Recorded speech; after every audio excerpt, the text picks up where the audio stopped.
En 1893, lorsque le mur sud de la chapelle Sainte-Marguerite s'effondra sous le poids des pluies torrentielles qui ravageaient la région de Normandie, personne ne s'attendait à ce que cette simple catastrophe architecturale révèle l'un des secrets les plus troublants de l'histoire religieuse française.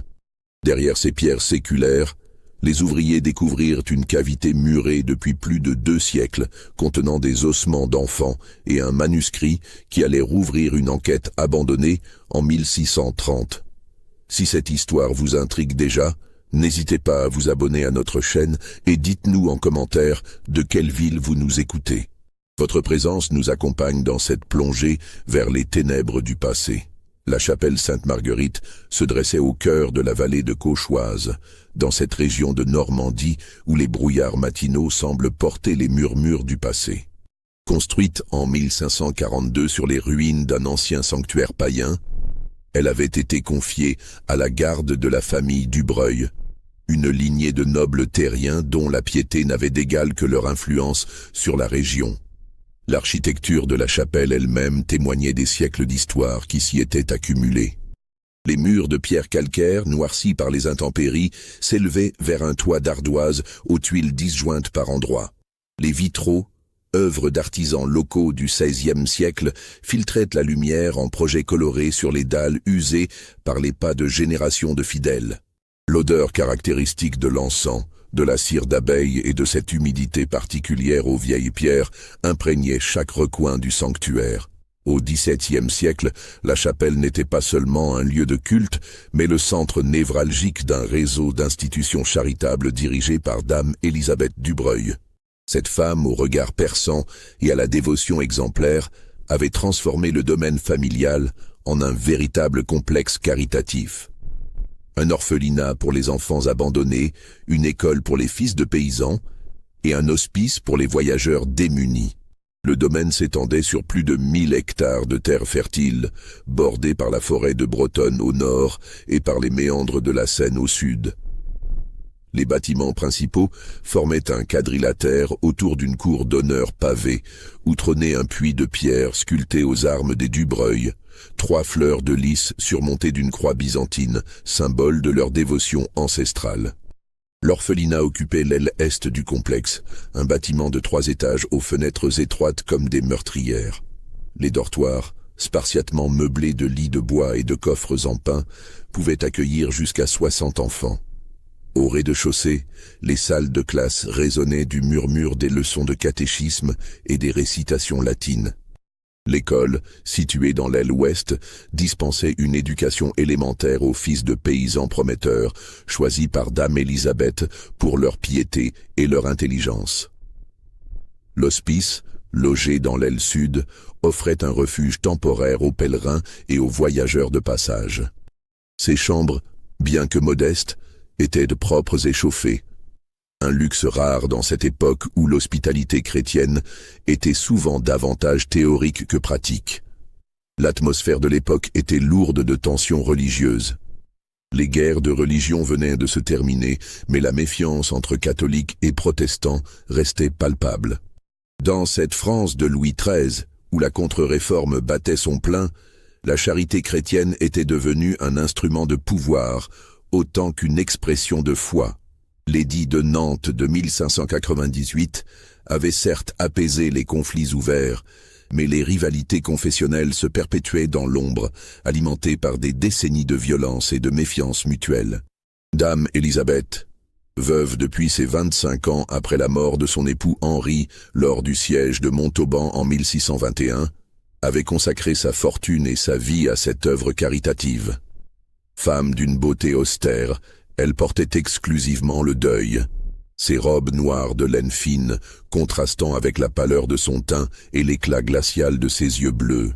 Ses cheveux châtains, qu'elle ne montrait jamais découverts, étaient toujours soigneusement dissimulés sous un voile de veuve bordé de dentelles de Calais. Sa piété était légendaire dans toute la région. Elle assistait à la messe quotidienne à 6 heures du matin, dirigeait personnellement les vêpres du soir et passait des heures en prière dans la chapelle familiale. Les paysans du domaine la vénéraient comme une sainte vivante, cette dame charitable qui nourrissait les affamés, soignait les malades et recueillait les orphelins. Les enfants qu'elle recueillait venaient de toute la région. Orphelins de guerre, enfants de familles trop pauvres pour les nourrir, bâtards de nobles qui préféraient de l'oubli à la honte. Sous sa protection, ils recevaient une éducation religieuse stricte, apprenant à lire et à écrire, mais surtout à servir Dieu et leurs supérieurs. Le règlement de l'orphelinat, affiché dans le réfectoire en lettres gothiques, était d'une sévérité monacale. Lever à 5 heures, prière, petit déjeuner de pain noir et de lait caillé, leçon jusqu'à midi, travaux des champs l'après-midi, souper frugal, prière du soir et coucher au coucher du soleil. Dame Élisabeth supervisait personnellement l'éducation de ses enfants, assistée par 4 religieuses de l'ordre de Sainte-Ursule. Sœur Agnès, la doyenne, femme sévère d'une 60aine d'années qui dirigeait l'orphelinat d'une main de fer. Sœur Marie des Anges, plus jeune et plus douce, chargée de l'infirmerie. Sœur Bernardine, responsable des cuisines et de l'intendance. Et sœur Clotilde, la plus mystérieuse, arrivée récemment de l'abbaye de Fontevraud et dont le passé restait obscur. C'est au printemps 1629 que les premiers murmures inquiétants commencèrent à circuler dans les villages environnants. Plusieurs familles se plaignaient que leurs enfants, confiés à l'orphelinat de Dame Élisabeth, avaient mystérieusement disparu. Les réponses officielles étaient toujours les mêmes. Les enfants avaient été envoyés dans d'autres institutions, mariés à des familles d'accueil éloignées, ou simplement partis chercher fortune ailleurs.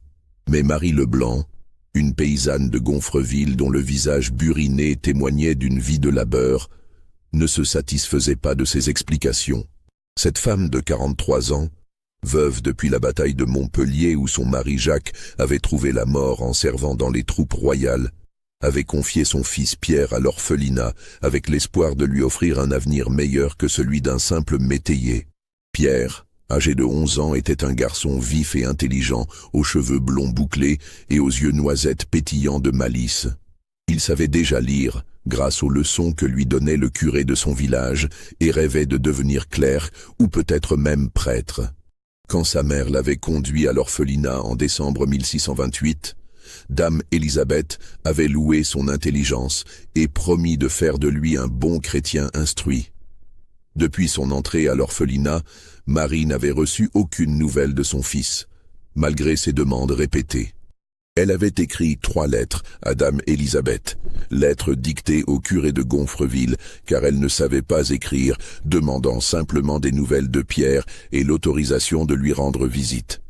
Ces lettres étaient restées sans réponse. Inquiète, Marie avait fait le voyage jusqu'à la chapelle Sainte-Marguerite par 3 fois.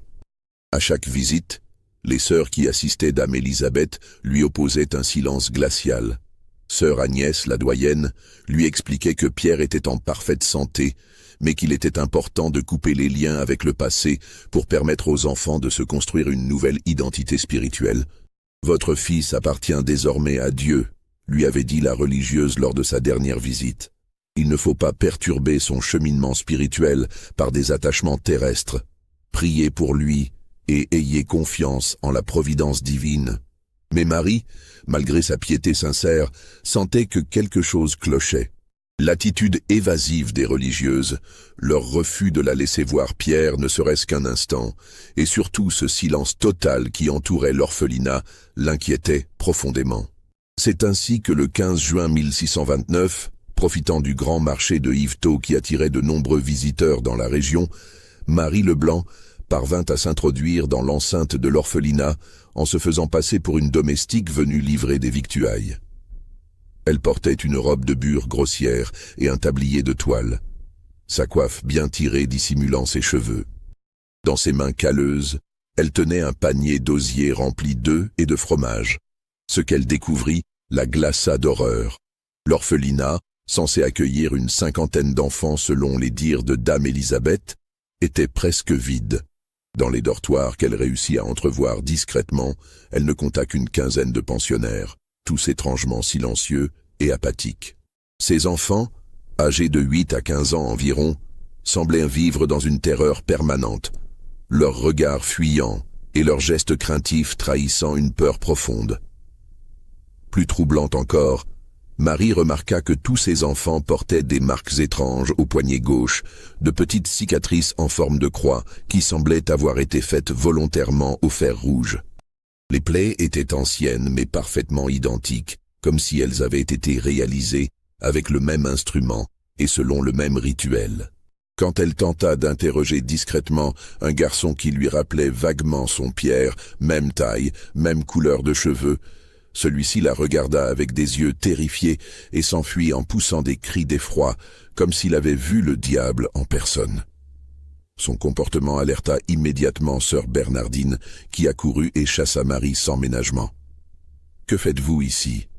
avait hurlé la religieuse, son visage habituellement doux déformé par la colère. « Personne n'a le droit de troubler la paix de nos pensionnaires. Sortez immédiatement ou j'appelle les gardes. » Marie Leblanc quitta l'orphelinat le cœur lourd et l'esprit troublé. Ce qu'elle avait vu ne correspondait en rien aux descriptions idylliques que donnait Dame Élisabeth de son œuvre charitable. Ses enfants terrorisés, ces marques mystérieuses, cette atmosphère de peur. Que se passait-il réellement derrière les murs de la chapelle Sainte-Marguerite? L'inquiétude de Marie Leblanc ne tarda pas à se propager dans les villages environnants. La nouvelle de sa découverte, colportée par les commères du marché d'Yvetot, atteignit rapidement d'autres familles qui commençaient elles aussi à s'interroger sur le sort de leurs enfants confiés à Dame Élisabeth. Thomas Rousseau, un bourgeois de Fécamp enrichi dans le commerce du harengue, fut l'un des premiers à se manifester. Cet homme de 50 ans, au ventre rebondi et aux joues rougeaudes, avait confié sa fille Marguerite à l'orphelinat 6 mois plus tôt. La fillette de 10 ans, née d'une liaison avec une servante, était un secret de famille que Thomas préférait oublier. Mais depuis la visite de Marie Leblanc, il ne parvenait plus à chasser de son esprit l'image de sa fille naturelle. Se joignirent à eux Guillaume Lefebvre, un métayer de Bolbec, dont le fils Étienne avait intégré l'orphelinat en janvier 1629, et Marguerite Dubois, une veuve de Lillebonne, qui avait confié ses 2 jumeaux, Paul et Michel, aux bons soins de Dame Élisabeth, après la mort de son mari dans un accident de charrette. Ces familles, malgré leurs différences sociales, étaient unies par la même angoisse. Que devenaient leurs enfants dans cet orphelinat où régnait un silence si pesant? Pourquoi Dame Élisabeth refusait-elle systématiquement toute visite, toute correspondance avec les familles d'origine? Thomas Rousseau, fort de son statut de bourgeois et de ses relations avec les autorités locales, décida de porter l'affaire devant les autorités ecclésiastiques. Il rédigea une lettre circonstanciée à Monseigneur François de Péricard, évêque de Bayeux, dans laquelle il exposait les inquiétudes grandissantes des familles et demandait une enquête officielle sur les méthodes éducatives de Dame Élisabeth. Monseigneur François de Péricard était un homme de 68 ans, issu d'une famille de noblesse parlementaire parisienne. Nommé évêque de Bayeux en 1615 par la volonté expresse de Louis XIII, il était réputé pour sa prudence et son sens politique. Grand, maigre, au visage creusé par l'âge et marqué par la petite vérole, il portait toujours sa barrette rouge et sa croix pectorale ornée de rubis avec une dignité qui forçait le respect. L'évêque entretenait des relations ambiguës avec Dame Élisabeth Dubreuil. D'un côté, il admirait sincèrement son œuvre charitable et la considérait comme un modèle de dévotion féminine. De l'autre, il se méfiait de cette indépendance dont elle faisait preuve, de cette autorité qu'elle exerçait sur son domaine sans véritable contrôle ecclésiastique. Les femmes, même nobles et pieuses, ne devaient pas échapper à la surveillance de l'Église. Néanmoins, face aux pressions grandissantes et à la menace d'un scandale public, Monseigneur de Péricard se résigna à ordonner une enquête discrète. Il choisit pour cette mission le père Jérôme Beaumont, un prêtre de 45 ans, réputé pour son intégrité et sa discrétion. Le père Beaumont était un homme de constitution robuste, aux épaules larges, forgé par une jeunesse passée aux travaux des champs avant d'entrer au séminaire. Ses cheveux noirs grisonnaient aux tempes, encadrant un visage aux traits burinés et au regard perçant. Originaire de Picardie, fils d'un laboureur enrichi, Il avait embrassé la carrière ecclésiastique par vocation sincère après avoir miraculeusement survécu à la peste qui avait ravagé son village natal en 1610. Ordonné prêtre en 1615, il avait d'abord servi comme vicaire dans plusieurs paroisses rurales avant d'être remarqué par l'évêché pour ses qualités d'enquêteur. Il avait notamment mené plusieurs investigations sur des accusations de sorcellerie, toujours avec une rigueur et une objectivité qui forçaient l'admiration de ses supérieurs. Contrairement à beaucoup de ses confrères, il ne voyait pas le diable partout et préférait chercher des explications rationnelles aux phénomènes prétendument surnaturels. Sa nomination comme enquêteur dans l'affaire Dubreuil ne le réjouissait guère. Il connaissait la réputation de Dame Élisabeth et craignait de se heurter à un mur de respectabilité sociale et religieuse. Mais l'obéissance était la première vertu d'un prêtre, et il accepta cette mission avec la résignation du serviteur fidèle. Le père Beaumont commença son enquête par une étude minutieuse des archives diocésaines concernant Dame Élisabeth et son œuvre charitable. Ce qu'il découvrit dans les registres paroissiaux et les comptes rendus d'inspection l'intrigua immédiatement. L'orphelinat avait été fondé officiellement en 1625, mais les premières mentions d'enfants recueillies par Dame Élisabeth remontaient à 1580, soit 49 ans plus tôt. Pendant toutes ces années, aucune inspection officielle n'avait jamais été menée, situation exceptionnelle pour une institution caritative de cette importance. Plus troublant encore, les registres de baptême, mariage et décès des paroisses environnantes ne mentionnaient aucun ancien pensionnaire de l'orphelinat. Il était pourtant normal que des orphelins, une fois majeurs, se marient dans la région où y exercent un métier. Cette absence totale d'anciens pensionnaires dans la vie locale était pour le moins étrange. Le père Beaumont interrogea discrètement plusieurs curés de la région. Leurs témoignages concordaient. Ils n'avaient jamais eu de contact avec d'anciens pensionnaires de Dame Élisabeth, malgré les décennies d'existence de l'orphelinat. Certains évoquaient bien des jeunes gens venus solliciter des lettres de recommandation en prétendant sortir de l'institution, mais ces visites étaient rares, et ces jeunes gens repartaient toujours rapidement vers des destinations inconnues. Fort de ces premières découvertes troublantes, le père Beaumont décida de rencontrer Dame Élisabeth en personne. Il se présenta à la chapelle Sainte-Marguerite le 23 juillet 1629, par une chaude journée d'été où les cigales chantaient dans les tilleuls du domaine. L'accueil fut courtois, mais froid. Dame Élisabeth le reçut dans son salon privé, une pièce sombre aux murs tapissée de portraits d'ancêtres et de crucifix d'argent. Les fenêtres, garnies de lourds rideaux de velours bordeaux, ne laissaient filtrer qu'une lumière parcimonieuse qui donnait à l'ensemble une atmosphère oppressante. Elle était vêtue d'une robe noire sévère, en soie de lion, ses cheveux châtains tirés en arrière et dissimulés sous un voile de veuve bordé de dentelles de Valenciennes. Ses mains, qu'elle gardait soigneusement gantées de cuir noir, tenaient un chapelet d'ébène aux grains sculptés.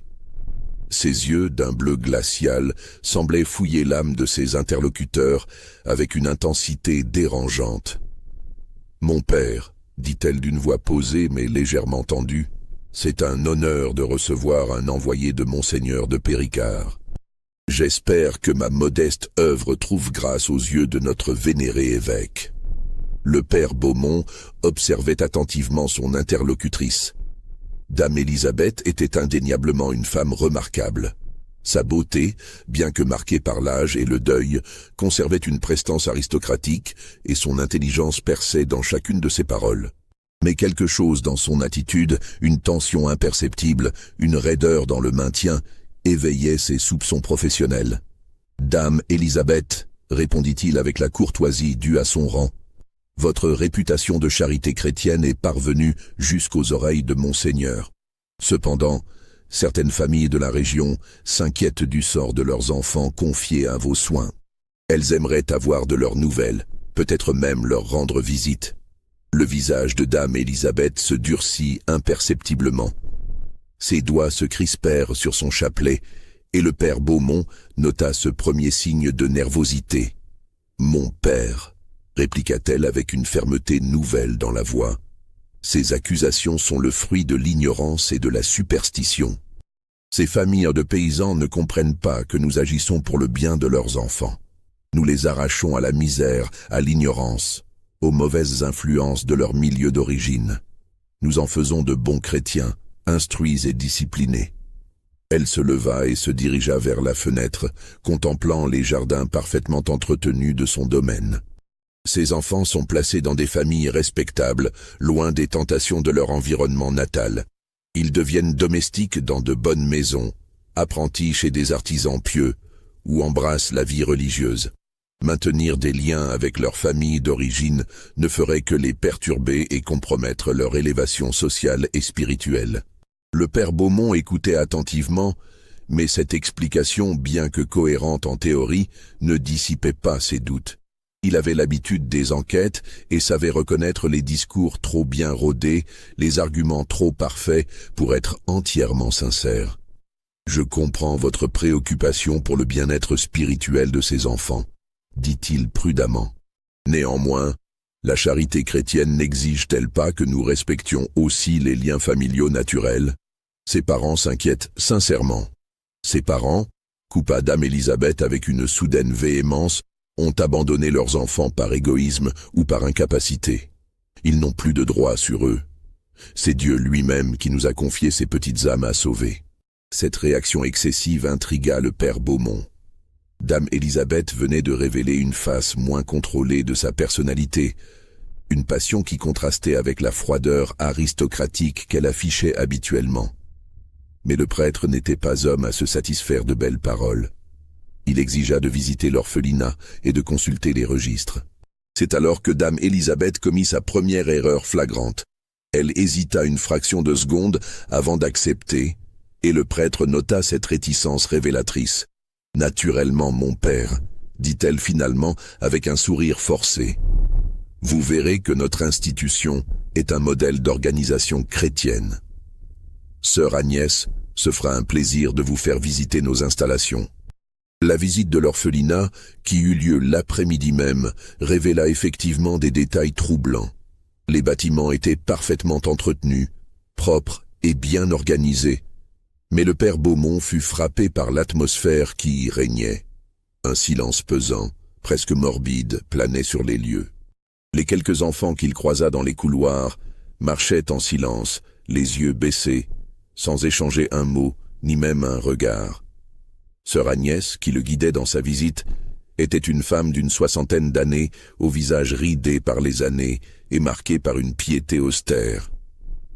Grande et maigre, elle se déplaçait avec la démarche raide des personnes habituées à une discipline monacale stricte.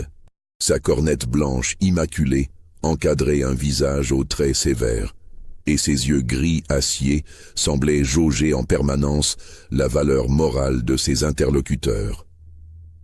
Nos pensionnaires apprennent la discipline et l'obéissance, expliquait-elle d'une voix monocorde. Le silence favorise la méditation et la prière. Nous formons des âmes pieuses, pas des bavards. Le père Beaumont visita les dortoirs, spartiatement meublés de lits de bois alignés avec une précision militaire. Les murs, blanchis à la chaux, ne portaient pour seule décoration que des crucifix de bois noir. L'atmosphère était étouffante, malgré les fenêtres ouvertes, comme si la joie et l'insouciance naturelle de l'enfance avaient été soigneusement bannies de ces lieux. Dans les salles de classe, une quinzaine d'enfants de différents âges récitaient mécaniquement leurs leçons de catéchisme. Leur voix monotone psalmodiait les réponses aux questions de doctrine, mais leurs regards restaient vides, comme si leurs esprits étaient ailleurs. Le père Beaumont tenta d'engager la conversation avec plusieurs d'entre eux, mais ils se contentaient de réponses laconiques, leurs yeux fuyant constamment vers sœur Agnès comme s'ils craignaient sa réaction. La consultation des registres se révéla encore plus troublante. Les livres de comptes, pourtant tenus avec un soin méticuleux qui témoignait d'une gestion rigoureuse, présentaient des lacunes inexpliquées. Des noms d'enfants apparaissaient, puis disparaissaient, sans explication, comme si on les avait effacés, puis réécrits. Plus inquiétant encore, Le père Beaumont remarqua que plusieurs pages avaient été découpées au rasoir avec une précision qui trahissait une volonté délibérée de faire disparaître certaines informations. « Que sont devenus ces enfants dont les noms ont été rayés ?» demanda-t-il à sœur Agnès en lui montrant une page particulièrement raturée. La religieuse sembla se troubler. Ses mains, habituellement fermes, tremblèrent légèrement quand elle prit le registre pour l'examiner. « Oh, cela... Ces enfants ont été transférés dans d'autres institutions, ou sont décédés de maladie. La paperasserie, vous savez, mon père, il faut parfois corriger les erreurs. » Mais ces explications manquaient de conviction, et le père Beaumont nota soigneusement ces contradictions dans le carnet qu'il tenait discrètement. Le prêtre demanda ensuite à interroger quelques enfants individuellement, requête qui provoqua une nouvelle manifestation de nervosité chez sœur Agnès. « Nos pensionnaires sont très timides, mon père, » se justifia-t-elle. « Ils ne sont pas habitués aux visiteurs. Cela risque de les perturber. » Mais le père Beaumont insista, et sœur Agnès dut céder. Elle lui présenta 3 enfants soigneusement choisis. Antoine Mercier, 12 ans, fils d'un artisan décédé, Jeanne Lemaître, 10 ans, orpheline de père et de mère, et Paul Fournier, 14 ans, placé par sa famille après la faillite de leur ferme. Les entretiens eurent lieu dans le bureau de sœur Agnès, une pièce austère meublée d'un simple bureau de chêne, de 2 chaises et d'un prie-dieu. Un grand crucifix dominait la pièce depuis le mur du fond, et l'odeur de cire d'abeille des chandelles se mêlait à celle, plus subtile, de l'encre et du parchemin. Les 3 enfants répondirent aux questions du père Beaumont avec une politesse mécanique qui l'inquiéta. Leurs réponses semblaient apprises par cœur, comme s'ils avaient été soigneusement préparés à cet entretien. Quand il leur demandait s'ils étaient heureux, ils répondaient invariablement « Oui, mon père, nous remercions Dieu et dame Élisabeth de nous accueillir dans cette sainte maison. » Mais le père Beaumont, habitué aux interrogatoires, remarqua des détails troublants. Antoine Mercier, malgré son jeune âge, avait le regard d'un adulte, comme si son innocence d'enfant avait été prématurément éteinte. Jeanne Lemaître sursautait au moindre bruit, et ses mains portaient de petites cicatrices qu'elle s'empressait de dissimuler sous ses manches. Quant à Paul Fournier, il avait perdu cette spontanéité naturelle aux adolescents et parlait avec la prudence calculée d'un homme qui pèse chaque mot. Plus troublant encore, le père Beaumont remarqua que tous 3 portaient au poignet gauche une petite marque en forme de croix, semblable à celle qu'avait décrite Marie Leblanc. Quand il leur demanda l'origine de ces marques, ils échangèrent des regards furtifs avant de répondre en chœur « C'est la marque de notre consécration à Dieu, mon père. Dame Élisabeth nous l'a donnée lors de notre purification. » Cette réponse, manifestement répétée, acheva de convaincre le père Beaumont que quelque chose de très grave se tramait dans cet orphelinat. Mais il garda ses soupçons pour lui et remercia poliment sœur Agnès pour cette visite très instructive. En quittant l'orphelinat, le père Beaumont croisa dame Élisabeth dans la cour d'honneur. Elle l'attendait près du puits aux armes des Dubreuil, sa silhouette noire se détachant contre la pierre blanche du pavage. Son regard scrutateur semblait chercher à deviner les conclusions de sa visite. « J'espère, mon père, que vous avez pu constater le sérieux de notre œuvre, » dit-elle avec un sourire qui ne parvenait pas à masquer son inquiétude. « Ces enfants sont entre de bonnes mains. Vous pouvez l'assurer à Monseigneur de Péricard. »« En effet, dame Élisabeth, » répondit prudemment le prêtre. « Votre institution est remarquablement organisée. Je rendrai compte de ma visite à notre évêque. » Mais en s'éloignant de la chapelle Sainte-Marguerite, le père Beaumont emportait avec lui bien plus de questions que de réponses. Cette atmosphère de peur, ces enfants terrorisés, ces registres falsifiés, ces marques mystérieuses, tout concourait à lui faire penser qu'un secret terrible se cachait derrière la façade de charité chrétienne de dame Élisabeth. Il décida de mener sa propre enquête en interrogeant discrètement les anciens domestiques du domaine et les commerçants qui livraient régulièrement l'orphelinat. Ce qu'il découvrit ne fit que renforcer ses soupçons. Jean Calvados, un ancien palefrenier qui avait servi les Dubreuil pendant 15 ans avant d'être renvoyé en 1627 pour insubordination, accepta de parler au père Beaumont lors d'une rencontre secrète dans une taverne de Bolbec. « Mon père, » dit cet homme d'une cinquantaine d'années au visage buriné par les intempéries, « j'ai vu des choses étranges dans ce domaine. La nuit, il y avait parfois des bruits dans les sous-sols de la chapelle, des chants bizarres qui ne ressemblaient à aucune prière chrétienne que je connaisse. » Jean baissa la voix et regarda nerveusement autour de lui avant de continuer. Et puis, il y avait ces disparitions, des enfants qui étaient là un jour et que plus personne ne revoyait le lendemain. Quand on posait des questions, sœur Agnès disait qu'ils étaient partis chez des familles d'accueil. Mais moi, j'ai jamais vu de carriole venir les chercher, jamais vu de famille. Le témoignage de Jean Calvados était troublant. Mais le père Beaumont savait qu'il fallait être prudent avec les récits d'anciens domestiques renvoyés, souvent enclins à noircir leurs anciens maîtres. Il interrogea d'autres personnes, le boulanger qui livrait le pain quotidien, le marchand de chandelles, la lingère qui venait chaque mois laver le linge de l'orphelinat. Tous confirmaient la même impression. L'orphelinat fonctionnait dans un isolement presque total. Les livraisons se faisaient toujours à la porte principale, sans que les livreurs soient autorisés à pénétrer dans l'enceinte.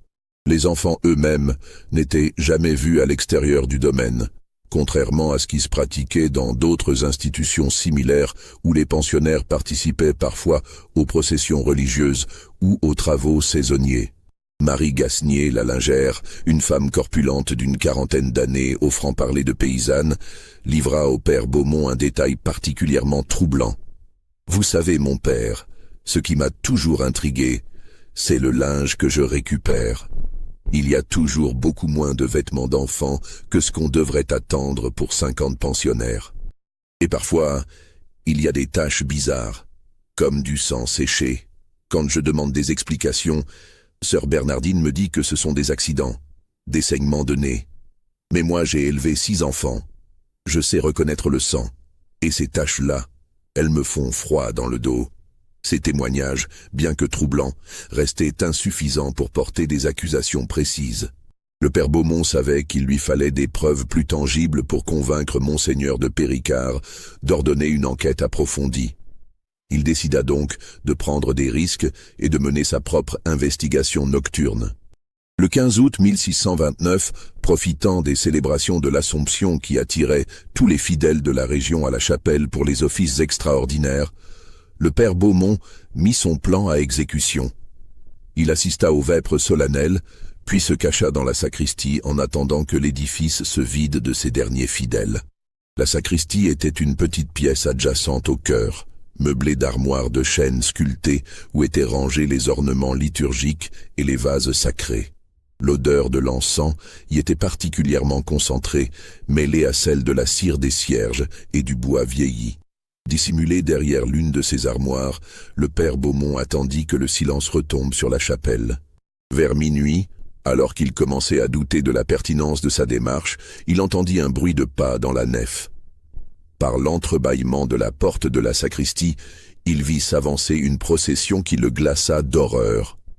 Dame Élisabeth menait le cortège, mais elle ne portait plus sa habituelle robe de veuve. Elle était vêtue d'une aube noire, ornée de symboles étranges brodés au fil d'argent, des croix inversées, des pentagrammes et des signes kabbalistiques que le père Beaumont ne parvenait pas à identifier. Ses cheveux, habituellement dissimulés, tombaient librement sur ses épaules, encadrant un visage transfiguré par une exaltation inquiétante. Derrière elle marchaient les 4 sœurs de l'orphelinat, elles aussi vêtues de ces robes noires blasphématoires. Sœur Agnès portait un encensoir d'où s'échappaient des fumées aux senteurs âcres, bien différentes de l'encens habituel. Sœur Marie des Anges tenait un calice de métal noir, tandis que sœur Bernardine et sœur Clotilde encadraient un groupe de 5 enfants. Ces enfants, parmi lesquels le père Beaumont reconnut Antoine Mercier et Jeanne Lemaître, marchaient d'un pas chancelant, leurs yeux vitreux trahissant l'effet de quelque drogue. Ils portaient de simples tuniques blanches qui contrastaient sinistrement avec les robes noires de leurs accompagnatrices. Le cortège se dirigea vers l'autel principal, puis dame Élisabeth s'arrêta devant une dalle de pierre particulière, gravée des armes des Dubreuil. Elle prononça quelques mots dans une langue que le père Beaumont ne reconnut pas. Ni latin, ni français, peut-être de l'hébreu déformé ou quelque dialecte occulte. La dalle pivota alors sur des gonds dissimulés, révélant un escalier de pierre qui s'enfonçait dans les entrailles de la terre. Une odeur nauséabonde s'en échappa, mélange de moisis, d'encens rance et d'autres choses que le prêtre préféra ne pas identifier. Le groupe disparut dans les profondeurs, laissant la chapelle plongée dans un silence pesant. Le père Beaumont, le cœur battant la chamade, hésita un long moment avant de prendre la décision qui allait changer le cours de l'enquête. Il sortit de sa cachette et suivit discrètement la procession dans les souterrains. L'escalier de pierre descendait sur une vingtaine de marches avant de déboucher sur un couloir voûté.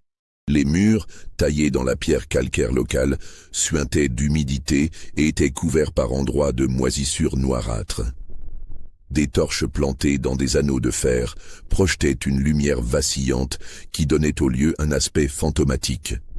Le père Beaumont progressait avec la plus grande prudence, s'arrêtant à chaque bruit, se plaquant contre les murs quand il entendait des voix au loin. Le réseau de souterrains était plus vaste qu'il ne l'avait imaginé. Des couloirs se ramifiaient dans toutes les directions, certains semblant remonter vers l'orphelinat, d'autres s'enfonçant encore plus profondément dans la terre. Au fur et à mesure qu'il progressait, l'odeur devenait de plus en plus prenante. Ce n'était plus seulement de l'humidité et de la moisissure, mais quelque chose de plus organique, de plus troublant. Une odeur de décomposition mêlée à des effluves d'herbes brûlées et de substances chimiques inconnues. Les voix se rapprochaient. Le père Beaumont distinguait maintenant les paroles de dame Élisabeth, qui psalmodiait ce qui ressemblait à une litanie, mais dans cette langue étrange qu'il avait entendue plus tôt. Les réponses des sœurs lui parvenaient en écho, créant une harmonie sinistre qui résonnait dans les couloirs de pierre.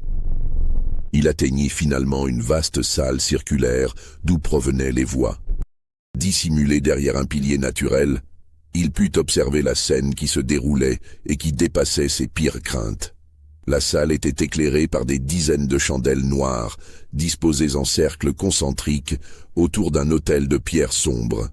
Cet autel, manifestement antique, était couvert d'inscriptions en caractères étranges et portait des traces brunâtres que le père Beaumont identifia avec horreur comme étant du sang séché. Autour de la salle, des niches creusées dans la roche contenaient des ossements humains soigneusement arrangés. Mais ce qui glaça le sang du prêtre, c'est qu'il s'agissait manifestement d'ossements d'enfants. Des crânes trop petits, des côtes délicates, des fémurs courts qui ne pouvaient appartenir qu'à de jeunes victimes. Dame Élisabeth officiait devant l'autel, ses bras levés vers une statue qui dominait l'ensemble. Cette statue, sculptée dans une pierre noire que le père Beaumont ne reconnut pas, représentait une figure androgyne aux traits cruels, couronnée d'une tiare, ornée de symboles kabbalistiques. Ce n'était certainement pas une représentation chrétienne, mais plutôt quelque divinité païenne ou démoniaque. Les 5 enfants se tenaient en demi-cercle devant l'autel, leurs visages vides d'expression trahissant l'effet de la drogue qu'on leur avait administrée. Sœur Agnès et sœur Clotilde les encadraient, tandis que sœur Marie des Anges et sœur Bernardine disposaient sur l'autel divers objets rituels. Des poignards à lame ondulée, des calices de métal noir, des fioles contenant des liquides de couleurs diverses.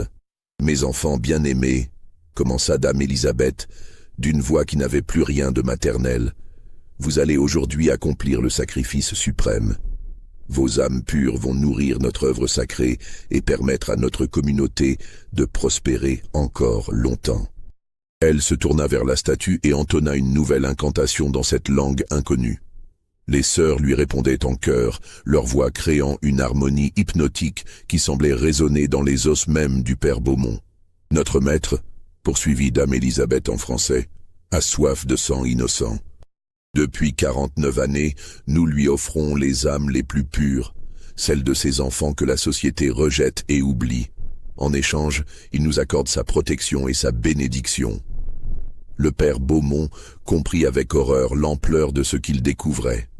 Depuis près d'un demi-siècle, Dame Élisabeth et ses complices menaient ces sacrifices rituels, tuant systématiquement les enfants confiés à leur garde. L'orphelinat n'était qu'une façade destinée à attirer des victimes que personne ne rechercherait. Dame Élisabeth s'empara alors de l'un des poignards rituels et s'approcha du premier enfant, un garçonnet d'une dizaine d'années que le prêtre ne reconnut pas. L'enfant, sous l'emprise de la drogue, ne manifestait aucune résistance, son regard fixé sur un point invisible au-delà de la réalité. C'est alors que se produisit un événement inattendu qui allait bouleverser le cours de cette nuit d'horreur. Antoine Mercier, peut-être moins affecté par la drogue que les autres ou doté d'une résistance naturelle supérieure, sembla sortir de sa torpeur au moment où Dame Élisabeth levait le poignard vers sa première victime. En voyant la lame briller dans la lumière des chandelles, quelque chose se réveilla dans l'esprit du garçon. La terreur chassa l'effet de la drogue, et il poussa un cri déchirant qui résonna dans toute la salle souterraine. Ce cri, d'une intensité surhumaine, sembla briser l'atmosphère hypnotique de la cérémonie. « Non, non, vous allez nous tuer! Au secours! Au secours !» Ce cri d'Antoine déclencha un chaos indescriptible. Les autres enfants, brutalement arrachés à leur léthargie par cette explosion de terreur, se mirent à hurler et à courir dans tous les sens. Jeanne Lemaître s'effondra en pleurs, tandis que Paul Fournier tentait de se diriger vers l'escalier. Sœur Agnès se précipita pour rattraper Antoine, mais dans l'obscurité et la confusion, elle trébucha sur l'un des cercles de chandelles et chuta lourdement sur les dalles de pierre. Sa cornette s'enflamma au contact des flammes et ses cris de douleur ajoutèrent encore à la panique générale. Dame Élisabeth, loin d'être déstabilisée par ce chaos, conservait un calme terrifiant. Elle se tourna vers ses complices et donna des ordres précis. « Rattrapez-les, il ne faut pas qu'ils s'échappent. Sœur Clotilde, surveillez les escaliers. Sœur Bernardine, aidez sœur Agnès. » Mais le désordre était total. Les enfants, galvanisés par la terreur, couraient en tous sens dans la salle circulaire, renversant les chandelles et plongeant l'endroit dans une semi-obscurité. Antoine Mercier, plus rapide et plus déterminé que les autres, avait réussi à atteindre l'un des couloirs latéraux et s'enfonçait dans les ténèbres des souterrains. Le père Beaumont, témoin de cette scène d'horreur, comprit qu'il fallait agir. Il ne pouvait laisser massacrer ses enfants, même si cela signifiait révéler sa présence et se mettre en danger. Il sortit de sa cachette et se précipita vers l'autel. « Arrêtez, au nom de Dieu, arrêtez cette abomination !» Sa voix puissante résonna dans la salle et sa soudaine apparition provoqua un moment de stupeur générale. Dame Élisabeth se retourna vers lui, et pour la première fois depuis qu'il la connaissait, le père Beaumont vit la surprise se peindre sur son visage. « Mon père, » dit-elle avec un calme glacial qui contrastait avec le chaos environnant, « vous ne devriez pas être ici. Ces affaires ne vous concernent pas. Ces affaires concernent tout chrétien digne de ce nom, » répliqua le prêtre en s'emparant de l'un des poignards rituels pour se défendre. « Vous êtes des monstres, des assassins.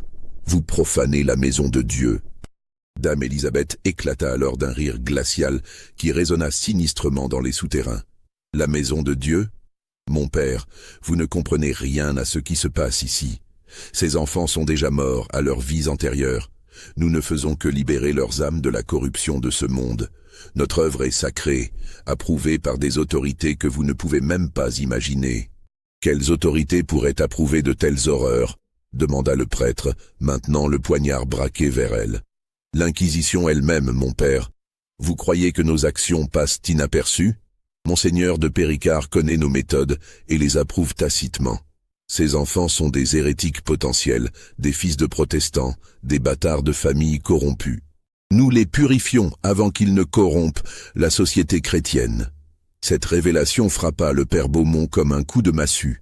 Si Dame Élisabeth disait vrai, alors cette horreur n'était pas l'œuvre d'une folle isolée, mais d'un réseau organisé avec la complicité des plus hautes autorités ecclésiastiques. « Vous mentez !» s'écria-t-il, refusant d'accepter cette vérité monstrueuse.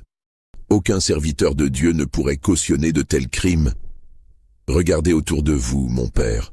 répliqua dame Élisabeth en désignant les ossements qui tapissaient les niches. 49 années de sacrifice, des centaines d'enfants offerts à notre maître. Croyez-vous qu'une telle œuvre puisse perdurer sans protection, sans complicité au plus haut niveau? Pendant cette conversation, le chaos continuait autour d'eux. Sœur Agnès, remise de sa chute, tentait de rassembler les enfants dispersés. Sœur Clotilde gardait l'escalier principal, mais d'autres couloirs s'ouvraient sur la salle, et plusieurs enfants avaient réussi à s'y engouffrer. Antoine Mercier, pendant ce temps, progressait dans les ténèbres d'un couloir latéral. Il connaissait ces souterrains pour y avoir été emmené lors de précédentes cérémonies, et sa terreur lui donnait une énergie surhumaine. Il savait qu'une sortie secrète existait quelque part, car il avait entendu les sœurs en parler à mots couverts. Le garçon progressait à tâtons le long des murs suintants, ses pieds nus glissant sur les dalles humides. Derrière lui, il entendait les voix de ses poursuivants qui résonnaient dans les couloirs, mais l'obscurité jouait en sa faveur. Il connaissait mieux ces lieux que sœur Clotilde, qui n'était arrivée que récemment de l'abbaye de Fontevraud. Après ce qui lui sembla une éternité, Antoine aperçut une faible lueur au bout du couloir. En s'en rapprochant, il découvrit un escalier qui remontait vers la surface. La sortie était dissimulée derrière un amas de pierres qui masquait une porte de bois vermoulu. Le garçon poussa de toutes ses forces et la porte céda dans un grincement sinistre. Il se retrouva dans les jardins du domaine, près de l'ancien pigeonnier qui servait de débarras. L'air frais de la nuit d'août lui fit l'effet d'une bénédiction après l'atmosphère confinée des souterrains. Sans perdre un instant, Antoine se mit à courir vers le village le plus proche. Il courait pieds nus sur le chemin de terre, sa tunique blanche flottant derrière lui comme un fantôme dans l'obscurité. Sa terreur lui donnait des ailes, et il ne s'arrêta qu'en atteignant la maison du bailli de Gonfreville, un homme intègre réputé pour sa droiture.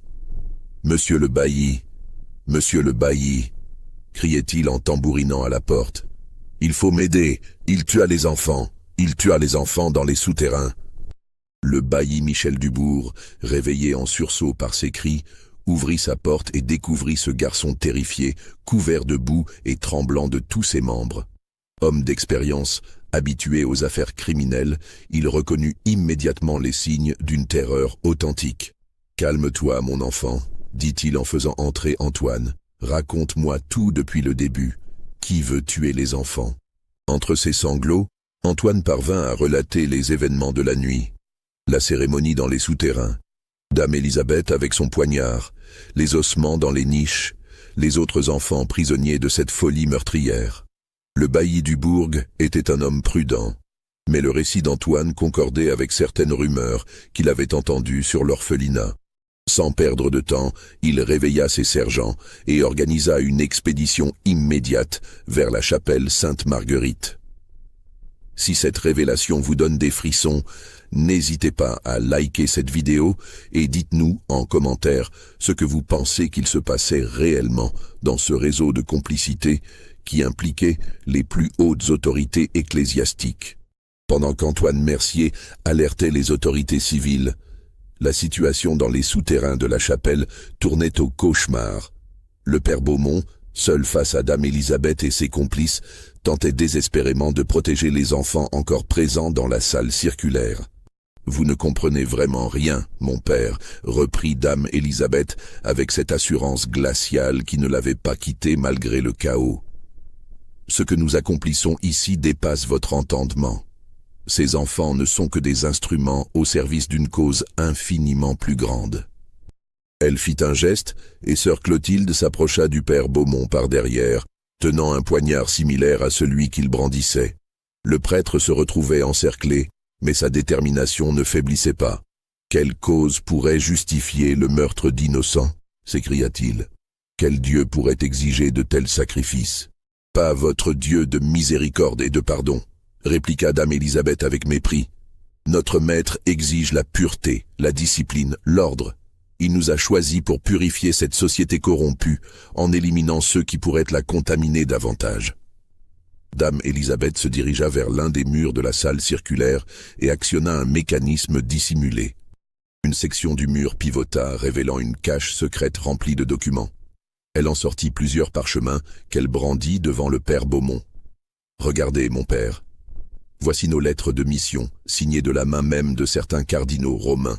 Voici les instructions détaillées sur la sélection des enfants à éliminer.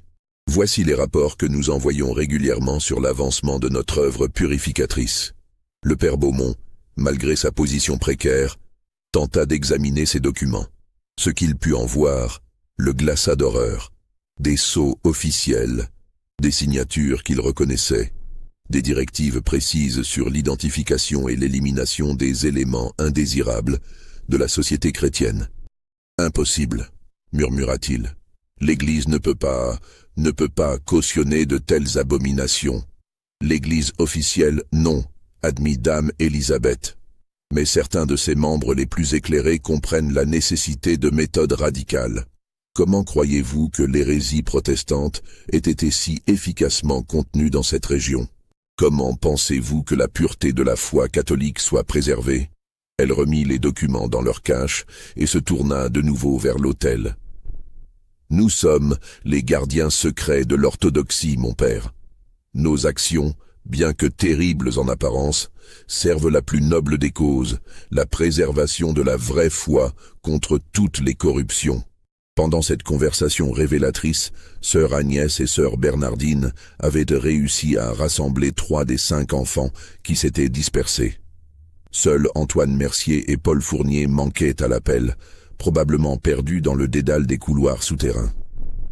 Jeanne Lemaître, la petite fille de 10 ans aux cheveux blonds bouclés, pleurait silencieusement, recroquevillée contre le mur.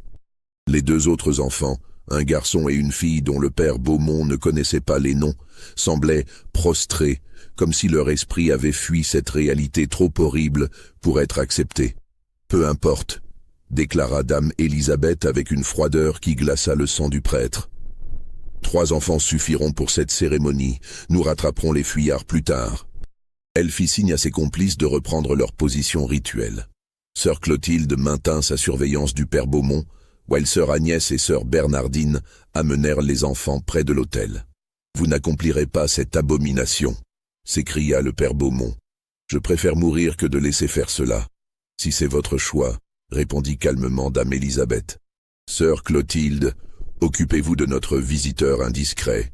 Nous continuerons ensuite la cérémonie. » La religieuse s'approcha du prêtre, son poignard levé. Mais au moment où elle allait frapper, un bruit de pas précipité résonna dans les escaliers. Des voix d'hommes, des cliquetis d'armes, des ordres criés en français. Les secours arrivaient. « Les sergents du bailli !» s'exclama sœur Agnès, la terreur perçant enfin dans sa voix jusqu'alors assurée. Dame Élisabeth resta impassible face à cette nouvelle menace. « Détruisez les preuves !» ordonna-t-elle froidement. « Brûlez les documents, dispersez les ossements. Il faut que rien ne subsiste de nos activités. » Mais il était trop tard. Le bailli du bourg et ses 6 sergents, guidés par les indications d'Antoine Mercier, firent irruption dans la salle circulaire. La vue qui s'offrit à eux dépassait tout ce qu'ils avaient pu imaginer, malgré le récit du garçon. « Au nom du roi !» tonna le bailli. « Que personne ne bouge, vous êtes tous en état d'arrestation. » Les sergents, hommes rudes habitués aux affaires criminelles, furent néanmoins saisis d'effroi devant ce spectacle. Ces femmes en robes noires blasphématoires, cet autel couvert de sang séché, ces ossements d'enfants disposés dans les niches, cette atmosphère de mal absolu qui imprégnait les lieux. Dame Élisabeth ne manifesta aucune résistance. Elle déposa calmement son poignard rituel et fit face aux autorités avec la même dignité aristocratique qu'elle affichait lors des visites officielles. « Monsieur le bailli, » dit-elle d'une voix posée, « vous faites une grave erreur. Nous sommes sous la protection de l'Église et nos activités sont approuvées par les plus hautes instances ecclésiastiques. Nous verrons cela devant les tribunaux, » répliqua le bailli du bourg, un homme d'une 50aine d'années au visage buriné par l'expérience. « En attendant, vous répondrez de vos actes devant la justice royale. » Les sœurs furent mises au fer et emmenées vers la surface, tandis que les sergents prenaient possession des lieux pour l'enquête qui allait suivre. L'inspection minutieuse des souterrains révéla l'ampleur de l'horreur. Dans les niches creusées dans la roche, le bailli et ses hommes découvrirent les restes de 43 enfants, soigneusement disposés selon un rituel macabre. Certains ossements étaient récents, d'autres dataient manifestement de plusieurs décennies. Les documents trouvés dans la cache secrète de Dame Élisabeth confirmèrent les pires soupçons du père Beaumont. Des lettres signées de hauts dignitaires ecclésiastiques, des instructions détaillées sur la sélection des victimes, des rapports réguliers sur les purifications accomplies. L'orphelinat n'était qu'un maillon d'un réseau bien plus vaste, opérant sous couvert d'œuvres charitables. Paul Fournier fut retrouvé mort dans l'un des couloirs, apparemment tué par sœur Clotilde lors de sa tentative de fuite. Antoine Mercier, traumatisé mais vivant, devint le témoin clé d'une affaire qui allait ébranler les fondations de l'église locale. L'enquête judiciaire qui suivit révéla que ce réseau opérait depuis 1580, soit 49 années de crimes organisés. Dame Élisabeth dirigeait cette entreprise monstrueuse avec la complicité tacite de Monseigneur de Péricard, qui justifiait ses actes comme une purification préventive de la société chrétienne. Dans sa correspondance privée, découverte après sa mort subite en février 1630, probablement un suicide déguisé, l'évêque expliquait sa doctrine. Éliminer discrètement les enfants susceptibles de devenir des hérétiques, des révolutionnaires ou des éléments perturbateurs de l'ordre social catholique. Le procès de Dame Élisabeth et de ses complices se déroula dans le plus grand secret, les autorités royales préférant éviter un scandale qui aurait éclaboussé l'Église et la noblesse locale. Les minutes du procès conservées dans les archives de Rouen révèlent une défense étonnante. Dame Élisabeth revendiqua ses actes jusqu'au bout, affirmant servir une cause supérieure à la morale commune. Nous avons épargné à la société française 43 futurs hérétiques, déclara-t-elle lors de son interrogatoire final. Dans 50 ans, quand la pureté de notre foi rayonnera sur cette région, vous comprendrez la noblesse de notre sacrifice. Dame Élisabeth fut condamnée à mort, mais sa sentence fut secrètement commuée en emprisonnement à vie dans un couvent cloîtré de Bretagne, où elle mourut en 1647. Les 4 sœurs furent dispersées dans différents établissements religieux, leurs identités effacées des registres officiels. Officiellement, la disparition des enfants fut attribuée à une épidémie de peste qui aurait ravagé l'orphelinat en 1629. Les registres furent falsifiés, les témoins intimidés ou déplacés, et l'affaire classée dans les archives secrètes du diocèse. Le père Beaumont, profondément traumatisé par ces découvertes, demanda son transfert vers une paroisse isolée des Pyrénées. Avant de partir, il rédigea un rapport détaillé de l'affaire, qu'il cacha dans un compartiment secret des murs de la chapelle, espérant qu'un jour la vérité éclaterait au grand jour. Antoine Mercier, seul survivant des cérémonies, fut placé dans un orphelinat de Rouen tenu par des franciscains. Il garda le silence sur son expérience, mais ses cauchemars nocturnes témoignaient de l'horreur vécue. Il devint plus tard moine franciscain et mourut en 1670, emportant ses secrets dans la tombe. La chapelle Sainte-Marguerite fut désacralisée en 1631 et abandonnée. Les souterrains furent murés avec du mortier et des pierres, et l'histoire officielle prétendit qu'il n'avait jamais existé. Le domaine des Dubreuil fut confisqué et vendu à des acquéreurs anonymes, probablement des membres du réseau cherchant à effacer les traces. Pendant plus de 2 siècles, le secret resta enfoui dans les pierres. Seules quelques légendes locales évoquaient des voix d'enfants entendues près des ruines par les nuits de tempête, mais ces récits étaient attribués à la superstition paysanne. En 1893, l'effondrement du mur sud révéla enfin la vérité. Les ouvriers qui découvrirent les ossements alertèrent immédiatement les autorités, et l'enquête qui suivit confirma tous les détails du rapport du père Beaumont, retrouvé intact dans sa cachette. Les journaux de l'époque relatèrent prudemment la découverte d'un ancien cimetière, sans préciser les circonstances troublantes de ces morts. Une fois de plus, l'Église préféra le silence à la vérité, classant l'affaire dans ses archives secrètes. L'affaire Dubreuil soulève aujourd'hui encore des questions troublantes sur les dérives de l'institution ecclésiastique et les crimes commis sous couvert de charité religieuse. Elle révèle l'existence de réseaux occultes qui bénéficiaient de protection au plus haut niveau, réseaux dont nous ne connaissons probablement qu'un fragment. Dans les archives diocésaines de Bayeux, des documents sur l'affaire Dubreuil demeurent classés « secrets pontificaux » et inaccessibles aux historiens.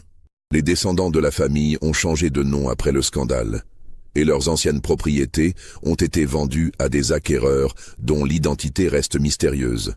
La chapelle Sainte-Marguerite fut définitivement détruite en 1895, ses pierres dispersées pour éviter tout pèlerinage morbide. Seules quelques fondations subsistent aujourd'hui, envahies par la végétation. Les habitants de la région évitent encore ce lieu, et les bergers racontent que leurs bêtes refusent de paître dans ces prés maudits. Le témoignage d'Antoine Mercier, consigné dans les archives judiciaires de Rouen, se termine par ces mots prophétiques. Dame Élisabeth disait servir une cause plus grande que nous tous. Si elle disait vrai, combien d'autres enfants ont-ils été sacrifiés sur l'autel de cette cause mystérieuse? Et combien le sont-ils encore? Cette question résonne étrangement aujourd'hui, dans un monde où les scandales d'abus au sein de l'Église catholique continuent d'éclater. L'affaire Dubreuil n'est peut-être qu'un épisode oublié d'une tragédie plus vaste, dont nous ne percevons encore que les contours. Car si l'histoire officielle se tait, la vérité, elle, finit toujours par refaire surface. Dans les pierres écroulées de la chapelle Sainte-Marguerite, dans les ossements découverts par hasard, dans les témoignages enfouis pendant des siècles, se cachent les preuves d'une réalité que certains préféreraient voir disparaître à jamais. Vous pensez que tout a été révélé dans cette sombre affaire? Que la complicité s'arrêtait à Dame Élisabeth et à son évêque? Dites-nous en commentaire ce que vous en pensez. Abonnez-vous à notre chaîne et partagez cette histoire avec tous ceux qui, comme vous, s'intéressent aux mystères les plus troublants de notre passé. Car la vérité, si dérangeante soit-elle, mérite toujours d'être connue.